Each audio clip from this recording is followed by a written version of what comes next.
How to buy Google Play gift cards online. Hello guys, this is Atticus and welcome back to another tutorial video. In today's video, I'll teach you guys how you can buy Google Play gift cards online. So without any further ado, let's dive right into it. The first thing that you'll need to do is head over to Amazon.com. After you're on Amazon.com, simply search for Google Play Store gift cards. Now there you will see gift cards digital. You can head over there as well. So there you will see on the top, choose whichever you find is the most suitable for you. And after you're here, you'll see the gift card code. Now here you will need to enter your email address and also a gift message. After you type in your name and your delivery date, you can scroll down and then you can simply buy it. It's that simple.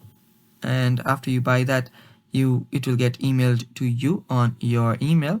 And after it gets emailed, what you can do is you can simply redeem it. And that is all for this video. Thanks for watching guys. That is how you can buy Google Play gift card, and that is all for this video. Thanks for watching. Stay tuned for more, and bye bye.